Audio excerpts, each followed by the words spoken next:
as the interviewer of for Frontend SDE-2, and I am the candidate. Now I want you to interview me. I want this interview will go for, let's say, 30 Sh- minutes for now, and you'll ask from basic to advanced. Just ask me mock concept, nothing else. In the next interview we will going to ask some project related tasks, right?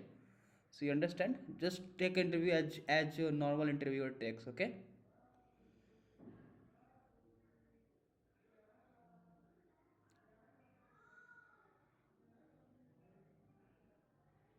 are you there? yes, I'm here. So can you hear me what I'm saying to you? Yes, I can hear you clearly. So let's start an interview. You are the interviewer, I am the candidate. Okay, All right, let's begin. Can you so explain?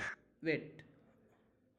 So my Sure. question is this: you are interviewer and you are interviewing me for SD2 role front end. Okay, and you Understood. will be going to start from basic to advanced, and the interview should complete in 30 minutes, not more than that. Okay, and you will be asking all basic to advanced JavaScript related question, and at the end you suggest me what can I do to improve, right?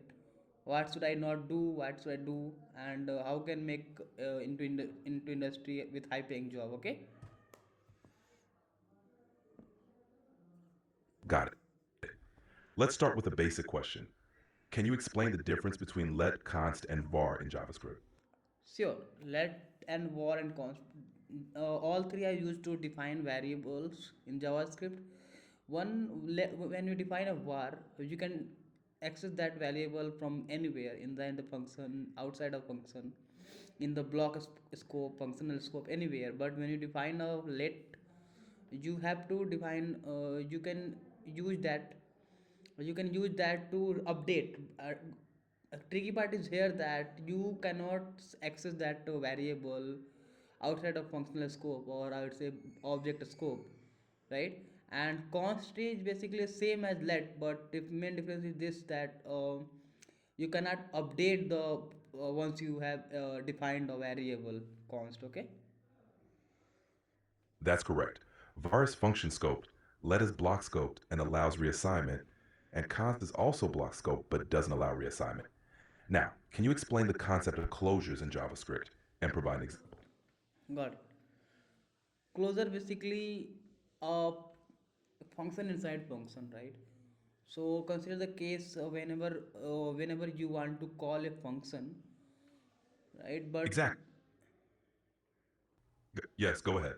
got it. So whenever you want to define a function, and inside a function you want to manipulate from outside, like consider you have sent a props to the child, and the child has some functions and variables, and that function only will be called once a button in the child clicked, right? And that function has defined in the parent. So using closure you can do this. So you can call that function, you can pass the function from the child, from parent to child, and the child will use that function whenever a button clicked or whatever activity happens, and he will send updated data to that function, and all types of data massaging or data manipulation will happen in the parent only. That is correct. Yes, that's correct. Closures allow functions to access variables from their outer scope even after the outer function has executed. This is useful for creating functions with private variables or for callback functions, as in your example. Now, let's move on to an advanced topic. Can you explain the concept of prototypal inheritance in JavaScript? Okay, so whenever we define any object, function, or variable, JavaScript adds some property to it, right? Or when you go to the web browser and you define a function, consider f double o is equal to some function, and if you enter it and you try to write f double o, you'll see lot of method outs or function have been attached to that function. Same will go for objects. So basically that is the inheritance. Whenever you define any variable in the function in the JavaScript, some of the methods, some of the variables, some of the methods, variable, whatever, get attached to a particular variable, and that is called prototype inheritance. That's a good explanation. Yes, JavaScript objects can inherit properties and methods from a prototype. This is how inheritance works in JavaScript, enabling objects to share behavior. Let's move on. Can you explain how event bubbling works in the DOM? Event, what? Can you repeat the question again? Sure. Can you explain how event bubbling works in the DOM? I don't remember. Can you give some examples so I can explain you? I know, but I don't remember exactly. Sure.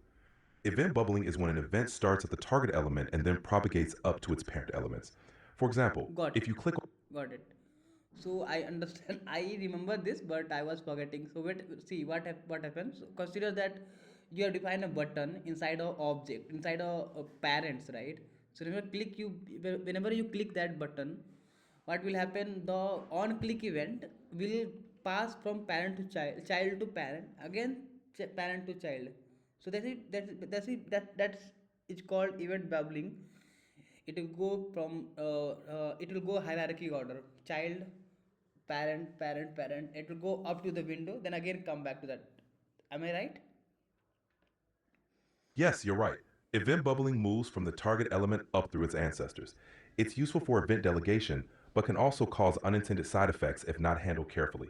Now, let's move on to another topic. Can you explain the difference between synchronous and asynchronous JavaScript? Yeah, synchronous and asynchronous. Basically synchronous is a behavior of JavaScript, and both are the behavior. But asynchronous means it will execute line by line. If you have written code asynchronously, you have written code synchronously, what will happen? First line will execute, second line will execute, third line will execute. But if the function is asynchronous, what will happen? That particular function will execute, then not execute it, it will go and ask some response, or it will go in event loop, okay, and it will fetch the data. My means is that that function will execute after the uh, after all synchronous function it gets executed, that will go and store in the last. Am I right here? Yes, exactly. Synchronous code runs sequentially, while asynchronous code can execute out of order, allowing other operations to continue while waiting for tasks like data fetching. It's fundamental to handling operations like API calls. Let's now discuss promises. Can you explain what a promise is and how it's used in JavaScript? Got it. Promises basically we use promises basically use for fetching the data. So see this basically asynchron. We have consider we want to fetch something, right? So we either we get the result or we get the error or not output, right? So promises basically resolve or reject. Whenever we are getting the data, we resolve it, or whenever we are getting 502 error or some error, like not 200 error, we will reject that. Promises basically is a asynchronous operation, as you told, as I told, because and it runs independently. It will wait until we get the response and reject and resolve based on the output. That's a good overview of promises. Promises are indeed used for handling asynchronous operations. They allow you to handle operations that might complete now or in the future, and they help avoid callback hell by providing a cleaner, more readable structure for asynchronous code. Now, let's move on. Can you explain how the async and await keywords work in JavaScript? Yeah. So async and await is like we have it is coming in a ECMAScript feature. It is basically replacement. It will not, I will not say replacement, but it is very useful to handle promises only. So see, in the promises when you call something, you have to write then or catch, then or catch, then or catch, right? And sometimes this then catch becomes very, very huge. So here we get the async or and await. So whenever for async and await, what we basically do whenever you want to call a function asynchronously, whenever a function is asynchronous, what will do, you will write await there.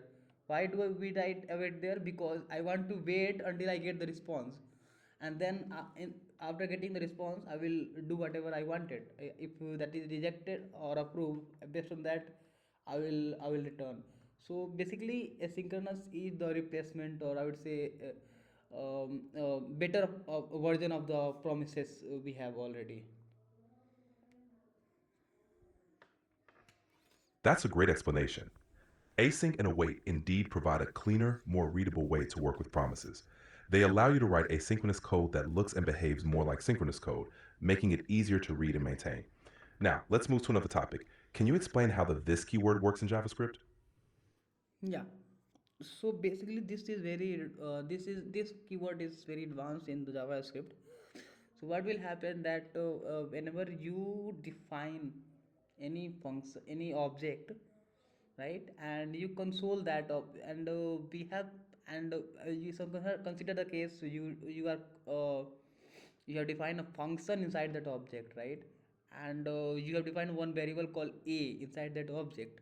Now you want to console that variable a, so you have to write this dot variable name a, because whenever we define an object, we create a block scope, and to access that variable of that scope, we have to use this keyword, right. And in the class component also, we whenever we create instance, we have to create this, and when we create this, we can access any function, variable, whatever thing of that particular instance, right, using this keyword.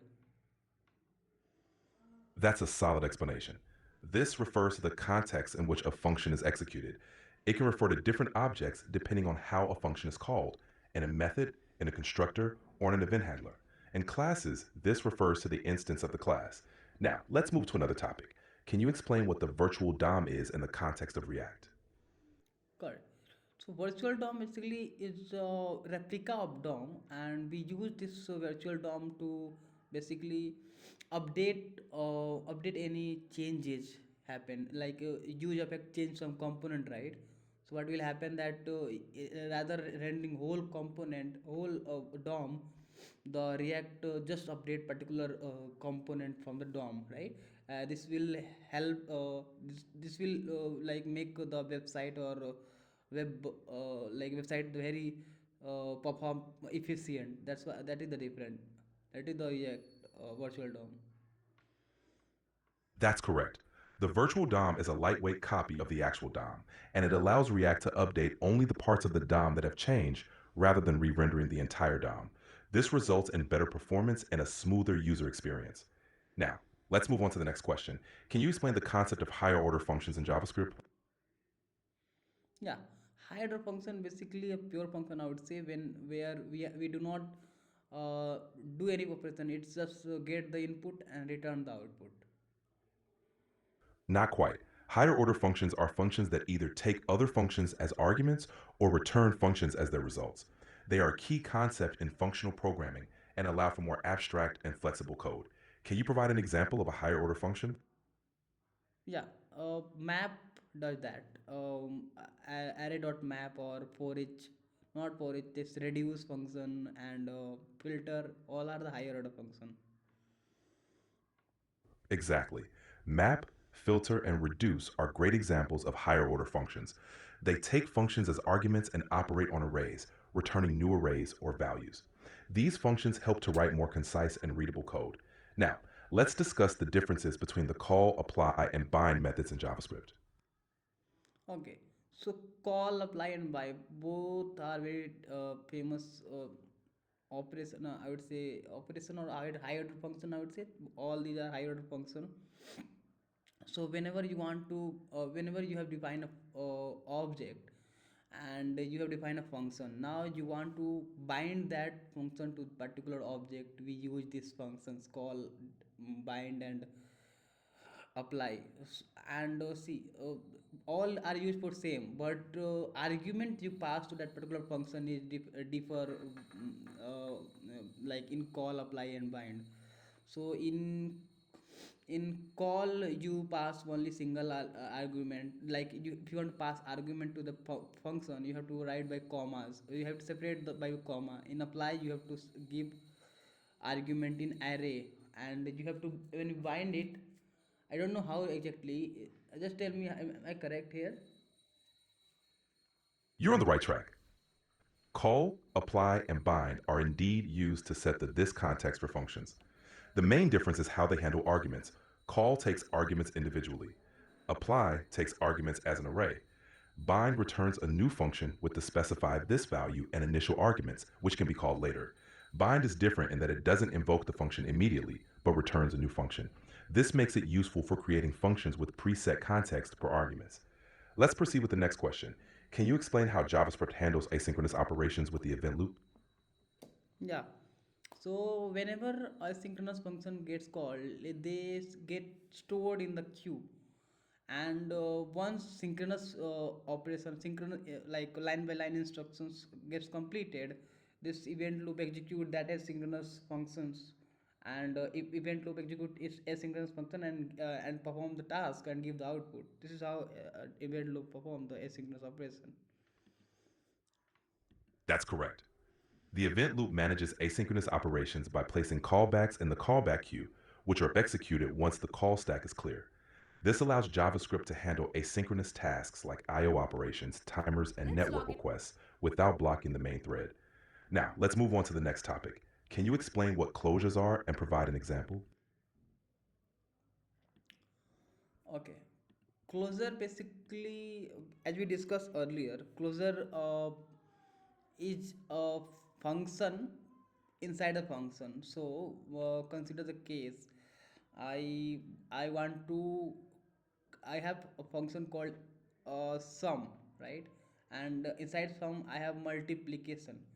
Okay, so I have and in multiplication I have some variable variable c plus d, right? And in sum we have variable a is equal to b a plus b. So sorry okay, so that actually I have to write that out because I can explain. You have to in the closure, inner function have access to the outer function. Basically, functional scope, inner functional scope variables have access to the outer functional scope variables. So it will very easy to get the data from outer functional scope and send the output. Am I correct here? Yes, you're correct. Closures allow inner functions to access variables from outer functions even after the outer function has executed. This is useful for data encapsulation and maintaining state. Your explanation captures that. Now, let's move on. Can you explain the difference between double equals and triple equals in JavaScript? Yeah, double equal is basically just check the equal thing, but in triple equal it check the type of the like variables from left and right. That's correct. The double equals, triple equals performs type coercion, converting the operands to the same type before comparison. The triple equals checks both value and type, making it stricter. Now, let's move to the next question. Can you explain the concept of hoisting in JavaScript? Yeah, first thing basically when we define a variable and want to access before when you initialize a variable but accessing before defining it, right? It will give sometimes error. So I will take example of var. You define a variable var is equal to var a, but you are consoling before a, right? And in that case it will give you error.